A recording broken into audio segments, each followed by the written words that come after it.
ភ្នំគូលែនគឺជាភ្នំដែលប្រជាជនមានជំនឿតាំងពីសម័យបុរាណថាជាភូមិឋានរបស់ពពួកទេវតានិងជាកន្លែងស័ក្តិសិទ្ធិបំផុតទឹកនៅក្នុងតំបន់ភ្នំគូលែនគឺជាទឹកដែលព្រះបាទជ័យវរ្ម័នទី2បានប្រសិទ្ធនាមជាទឹកពិសិដ្ឋសម្រាប់លាងជម្រះឲ្យផុតពីគ្រោះចង្រៃ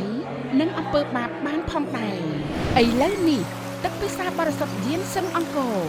គឺជាទឹកដែលមានប្រភពមកពីក្រោមបាតភ្នំគូលែនទឹកពិសាបរិសុទ្ធយានសឹងអង្គររបស់យើងគឺយើងជីកនៅក្រោមបាតភ្នំគូលែន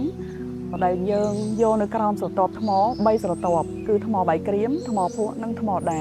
ជាពិសេសយកមកបន្សុទ្ធជាមួយនឹងម៉ាស៊ីនទំនើបតម្លៃជាង$2 លានដើម្បីធានាបាននៅរសជាតិដូចធម្មជាតិនិងគ្មានសារធាតុគីមី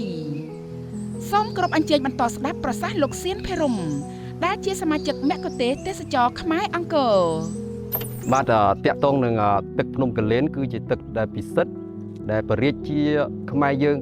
សឹងតែគ្រប់ព្រះអង្គតែងតែយកទឹកនឹងយកមកធ្វើពិធីផ្សេងៗដូចជាពិធីឡើងក្រុងរាជពិធីសម្បត្តិផ្សេងហើយតាមជំនឿរហូតដល់សពថ្ងៃនេះប្រជាជនខ្មែរយើងគឺយកទឹកនឹងយកមកស្រោចស្រពឬក៏ជំរះមន្ទិលឧបទ្រពចង្រៃផ្សេងហើយនឹងលើករាសីបាទ